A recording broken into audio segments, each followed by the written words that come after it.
अस्सलाम वालेकुम दोस्तों, मेरा नाम है अली और मेरे साथ हमेशा की तरह मौजूद है दाऊद और आप देख रहे हैं जिस वक्त क्रिकेट लवर अली शो को फिर से देखना बनता है। दोस्तों आप लोग से बात करने जा रहे हैं, बात करेंगे जी आज आपके साथ टॉप न्यूज का सेगमेंट है, आपको शेयर करेंगे। नंबर 1 पे आप लोग से बात करने जा रहे हैं, जो हमारे पास अपडेट आ रही है वो आ रही है हॉकी के लिहाज से। तो पाकिस्तान हॉकी का जो फाइनल है वो हार चुका है। कल बड़ी खुशी हुई थी कि पाकिस्तान हॉकी में क्वालिफाई कर गया, लेकिन आज इतनी बुरी शिकस्त हुई है, सोचा ना था। जरा इससे बात करेंगे। एशिया कप के हवाले से जो अपडेट आ रही है, बीसीसीआई का क्या कहना है एशिया कप को लेकर, वो आपको बताएंगे। बात करेंगे शाहीन शाह अफरीदी ने प्रेस किया बाबर आजम को, क्या कहना है शाहीन शाह अफरीदी का, वो आपको बताएंगे। बांग्लादेश वर्सेस श्रीलंका ड्रॉ, भाई ये क्या कहानी आ रही है। और मैथ्यूज आपको पता ही रिटायर्ड हो रहे, इस पर बात करेंगे।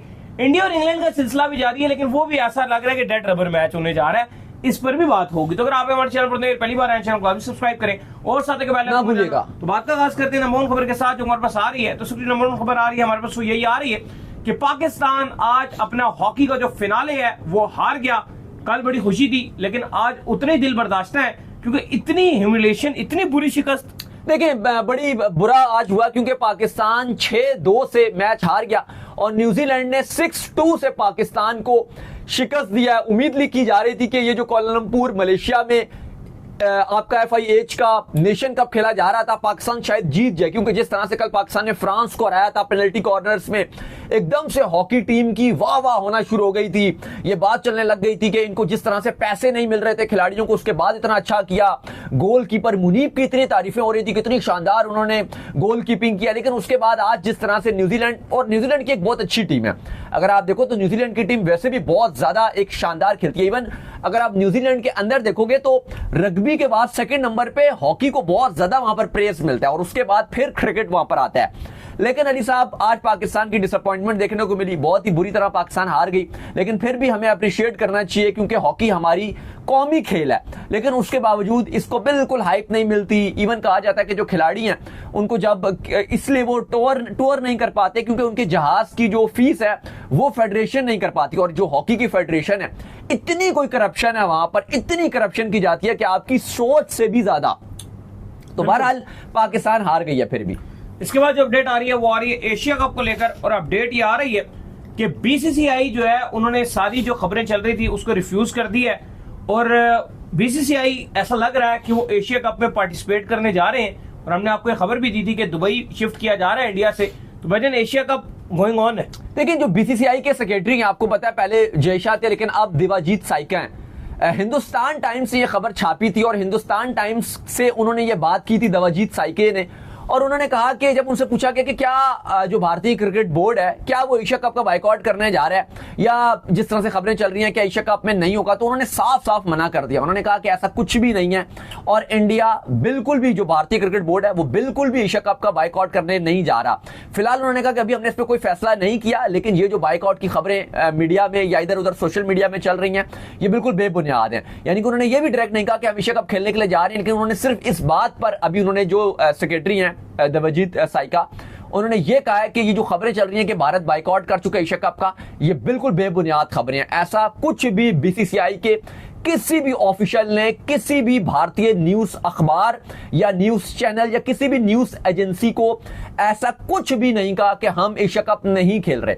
वो कहते हैं कि हमारी मीटिंग्स अभी होनी है ऑफिशियल तौर पर, अभी हम जाएंगे जो आईसीसी की सालाना एनुअल मीटिंग है जिसपे बहुत बड़े बड़े फैसले होने हैं, और वो कहते हैं कि वहां जाकर ही चीजें होंगी और फिर एशिया कप का जो भी फ्यूचर और बाकी जो भी है, उन्होंने कहा चीजें हम उसमें बात करेंगे।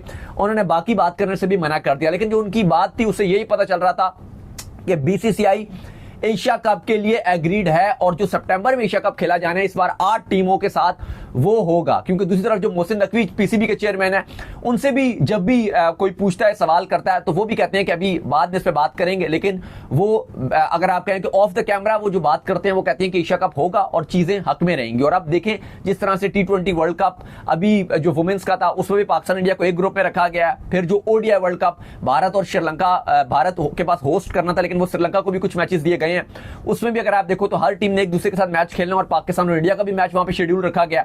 फिर जो वर्ल्ड चैंपियनशिप जो यूके में, इंग्लैंड में खेली जाती है, वहां पे भी 20 जुलाई को पाकिस्तान चैंपियन और इंडियन चैंपियन का मैच नजर आ रहा है। तो नजर आ रहा है कि फिर एशिया कप का बाइकआउट का कोई मकसद नहीं बनता, जब हर जगह वुमेन्स भी खेल रही हैं क्रिकेट, बाकी आपकी बाकी चीजें भी चल रही हैं, क्योंकि एशिया कप तो बहुत बड़ा स्टेक होल्डर है, बहुत ज्यादा पैसा इन्वॉल्व है। अगर ये ऐसी बात नहीं कि खाली बस आप यूं बोल दो कि नहीं खेल रहे, इवन वुमेन्स का मना करना आसान काम है क्योंकि उसमें इतना पैसा इन्वॉल्व नहीं होता, लेकिन मेंस टीम का मना कर देने से बहुत बड़ा नुकसान हो सकता है, बिलखसूस जो आपकी मातहत टीमें जो है वो सारी बांग्लादेश हो गई, अफगानिस्तान, श्रीलंका हो गई, अफगानिस्तान हो गई, ये सारे तो डिपेंड ही कर रहे ये तो एशिया कप के रेवेन्यू पे डिपेंड करते हैं। चलो हम उनकी तो बात ही नहीं कर रहे ना, अभी हम छोटी टीम्स की जो आप बात कर रहे हैं कि नेपाल हो गई या ये यूएई, हांगकांग वगैरह, इनकी तो बात ही नहीं कर रहे, लेकिन ये तो बड़ी टीम्स है ना, टेस्ट प्लेइंग नेशन। इस तरह से एशिया का मिनी वर्ल्ड कप ही है ये। हाँ, एशिया कप जो एशिया का पैसा बहुत जनरेट होता है। और इवन ये भी खबरें आ रही हैं कि जो एशियन क्रिकेट काउंसिल से कुछ जो कहा जा रहा है कि वैसे कहा गया कि जो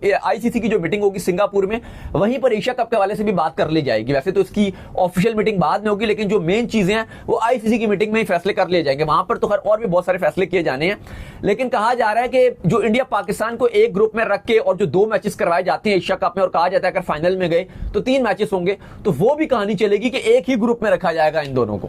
खैर इसके बाद जो अपडेट आ रही है वो आ रही है शाहीन के हवाले से, और अपडेट ये आ रही है कि शाहीन ने जो है बहुत प्रेस किया है भाई बाबर आजम को। क्या कहना है इनका जी? देखिए, शाहीन शाह अफरीदी इंग्लैंड में मौजूद हैं और वहां पर बाबर आजम के हवाले से पूछा गया कि बाबर आजम को बिग बैश में जाएंगे, वो खेलेंगे फर्स्ट टाइम, तो क्या कहेंगे आप? उन्होंने कहा जी कि बाबर आजम एक वर्ल्ड क्लास बैट्समैन है, वो हर बड़े स्टेज में पाकिस्तान की नुमाइंदगी करती हैं, मैं उनको सबसे बड़ा दुनिया का बल्लेबाज समझता हूं। उन्होंने बेशुमार पाकिस्तान के लिए मैच विनिंग नॉक्स खेली हैं और मुझे उम्मीद है कि वो आगे भी पाकिस्तान के लिए बेशुमार अच्छी परफॉर्मेंसेस दिखाएंगे। उन्होंने बेस्ट ऑफ लक कहा बाबर आजम को कि वो अपनी टीम के लिए वो बिग बैश में अच्छा करेंगे, और सबको पता है कि बाबर आजम इस टाइम दुनिया के वन ऑफ द बेस्ट खिलाड़ी हैं, तो शाहीन ने तो बाबर आजम की खूब खुलकर तारीफ की है। बिल्कुल।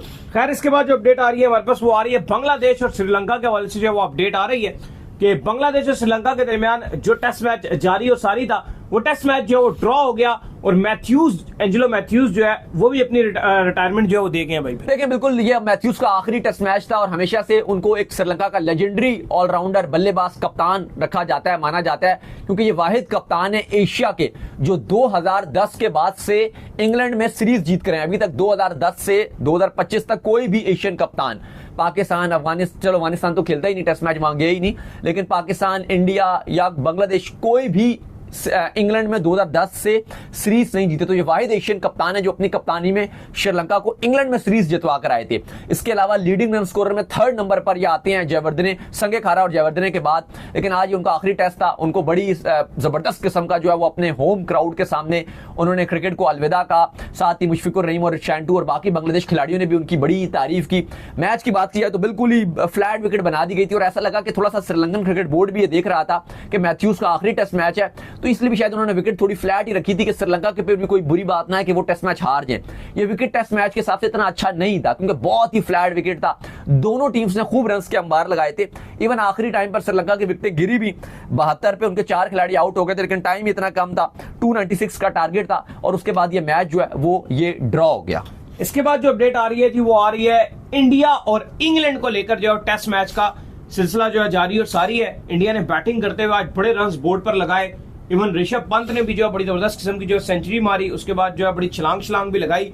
लेकिन ऐसा लग रहा है कि ये टेस्ट मैच भी बहुत मुश्किल ही है कि इसका रिजल्ट भी आ पाए क्योंकि विकेट्स बहुत फ्लैट है। हाँ, लेकिन एक अच्छी जो बात है वो ये है कि दोनों टीम्स तेज खेल रही हैं। अगर आप देखो तो भारतीय टीम 471 रन पर ऑल आउट हो गई। 2 नए खिलाड़ियों को मौका मिला था, साई सुदर्शन और करुण नायर, दोनों ही 0 पर आउट हुए, दोनों 0 पे आउट हुए। लेकिन शुभमन गिल की ये पहली सीरीज थी एज अ कैप्टन, उन्होंने सेंचुरी स्कोर की। ऋषभ पंत ने बड़ा जबरदस्त खेला, 6 छक्के 12 चौकों की मदद से 134 रन बनाए।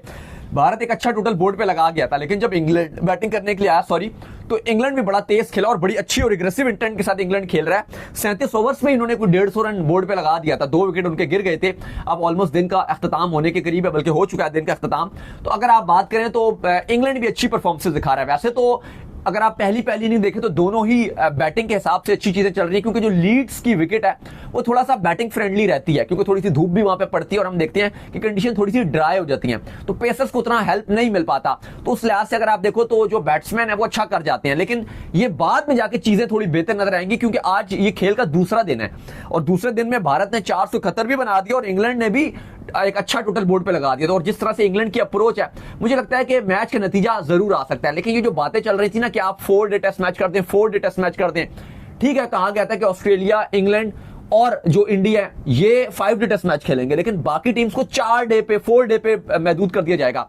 मुझे लगता है कि ये बहुत ही बदतरीन डिसीजन साबित होगा, क्योंकि सबसे बड़ा जो इसका नुकसान होगा वो ये होगा कि जो बाकी टीम्स हैं उनका वैसे ही उन टीम्स में टेस्ट क्रिकेट देखने का इंटरेस्ट कम होता है, और फिर ये और बढ़ेगा। वो क्यों? क्योंकि जो 4 दिन के टेस्ट मैच होंगे उनमें जो ड्रॉ की रेशो होगी वो ऑलमोस्ट 80% बढ़ जाएगी। अच्छा, मेरा दाऊद इसमें थोड़ा पॉइंट ऑफ व्यू डिफरेंट है। मेरा ये मानना है कि जो टेस्ट क्रिकेट है ना, उसको एशिया में थोड़ा कम ही होना चाहिए। उसको बेशक एशियंस के साथ ही खेल रहे हो, लेकिन उसको बाहर ही होना चाहिए। वो सूट ही उसके लिए कुछ वेन्यूज, जैसे इंडिया, इंग्लैंड हो गया, ऑस्ट्रेलिया हो गया, न्यूजीलैंड हो गया, ऐसे वेन्यू सेलेक्ट करने चाहिए जहां पर ज्यादा से ज्यादा जो है वो आपको अच्छा टेस्ट मैच देखने को मिले। नहीं चले, ये वो देखें, वो बिल्कुल आपकी बात उस पॉइंट ऑफ व्यू से कि व्यूअर पॉइंट ऑफ व्यू से हमें मजा आता है, देखने से मजा आता है। लेकिन अब लेकिन टेस्ट क्रिकेट की ट्रेडिशन है ना, अगर आप देखो तो अरसे से, ठीक है, स्टार्ट वहां से हुई, एशिया में भी चलती है। इस तरह बहुत बड़े बड़े बल्लेबाज हैं, पाकिस्तान के, श्रीलंका के, इंडिया के। इन बल्लेबाजों के नाम देखें तो इन्होंने एशिया में रन बनाया था। सारी बात है, वो ये जो हमारे एशियंस हैं वो स्पिन के अगेंस्ट अच्छा खेलते हैं, जो गोरे हैं वो पेस के अगेंस्ट अच्छा खेलते हैं। फिर हमें होम एडवांटेज नहीं मिलेगा। फिर गोरी जो टीम है, सीना कंट्रीज की टीम है, उनके पलड़े भारी हो जाएंगे, हम तो फिर बाकी जो टीम्स हैं उनके पलड़े डाउन हो जाएंगे। तो वो ठीक है, क्योंकि देखो जब ये Australia, England, New Zealand, south Africa Asian condition में आती हैं तो उनका भी फंसती है वो। बाकी आप अगर व्यूअर पॉइंट ऑफ व्यू से बात करो तो देखो, ऑस्ट्रेलिया में, इंग्लैंड में मैच होता है तो देखने में मजा आता है, इस बात में कोई शक नहीं है। साउथ अफ्रीका में मैच होता है, न्यूजीलैंड में होता है, वहां की आबो हवा ज्यादा अच्छी होती है, वहां की फ्रेश एयर होती है, तो कैमरे और जो व्यूअर एक्सपीरियंस है वो बेटर होता है। लेकिन मैं दूसरी पॉइंट ऑफ व्यू से बात करूं कि जो 4 डे टेस्ट मैच है, इसके लिए आईसीसी तो ये बोलता है कि भाई तुम लोगों को, तुम्हारे पैसे बच जाएंगे, छोटी टीमों को कहता है ना, तुम्हारे पैसे बच जाएंगे, तुम ज्यादा मैचेस खेल सकोगे, तुम्हारे पास ये फायदा हो जाएगा। लेकिन आप अगर बड़े बिग पिक्चर देखते हो तो इसका नुकसान ज्यादा है, क्योंकि अगर फैंस आपका ना अल्टीमेट, आपका एक मेन चीज होती है आपके, और अगर उनका इसमें इंटरेस्ट खत्म होना शुरू होकर, वो होगा इंटरेस्ट खत्म। क्योंकि देखो अगर टेस्ट मैच आप देखो और वो ड्रॉ होना शुरू हो जाए 4 डे में, तो फिर तो आपका इंटरेस्ट कम होगा। और अब देखो, अगर ये छोटी टीम्स हैं, पाकिस्तान का भी हम बात कर रहे हैं कि अपॉर्चुनिटी है कि आगे जा सकती है। फिर WTC साइकिल में भी ये जो छोटी टीम्स हैं या बकिया जो टीम्स हैं, उनके टेस्ट मैचेस ड्रॉ होना शुरू हो जाएंगे, ज्यादा ड्रॉ। अब इसमें हाँ, वो टीम्स की आप बात कर सकते हो जैसे अफगानिस्तान है या आयरलैंड है। इन टीम्स के लिए आप ये कह सकते, जिम्बाब्वे आप ले लो, इन 3 टीम्स के लिए अगर आप 4 डे मैच रखो तो उनको फायदा है, क्योंकि इनके पास बजट का इशू होता है, पैसों का इनको मसला है। 5 डे, 5 डे के लिए इनके लिए मुश्किल आते हैं, इनके लिए आप 4 डे करवा लो। लेकिन इवन मैं बांग्लादेश के लिए भी बोलूंगा कि बांग्लादेश को भी 5 डे मैच की होना चाहिए, बांग्लादेश को भी आप 5 डे पे ही रखो। हाँ, जो मैच बिल्कुल टेस्ट मैचेस नहीं खेलती, जिम्बाब्वे नहीं खेलती, अफगानिस्तान टेस्ट मैच नहीं खेलती, पैसों की वजह से वो नहीं खेलती, या आपकी आयरलैंड नहीं खेलती, या फिर आप और टीम्स को भी टेस्ट में इंट्रोड्यूस करवाओ, स्कॉटलैंड को लाओ, नीदरलैंड को लाओ, इनको आप 4 डे में खिलाओ, वो कोई बुराई नहीं है। लेकिन बांग्लादेश, वेस्ट इंडीज, पाकिस्तान, बाकी जितनी भी टीम्स हैं, साउथ अफ्रीका वगैरह भी, इन सब को आपको 5 डे तक ही रखना चाहिए। तो चले, उम्मीद करते हैं आज हमारे शो आपको पसंद आया। वीडियो को लाइक कीजिए, हमारे चैनल को सब्सक्राइब कीजिए, साथ में बेल आइकन को बजाइए, एक और काम कीजिए और वो ये कीजिए, इंस्टाग्राम पर जाइए, इनको फॉलो कीजिए। इंस्टाग्राम पे मुझे फॉलो कर लीजिए, वहां पे मैं मौजूद हूं, दाऊद क्रिकेट के नेम से। अगर आपको कोई सवाल हो तो भेजिएगा और उनको भी फॉलो कीजिए। मैं अमजद ऑफिशियल के नाम से डिस्क्रिप्शन में मौजूद है, जाइए फॉलो कीजिए। फिर आपसे नेक्स्ट वीडियो में, अल्लाह हाफिज, ख्याल रखिएगा अपना।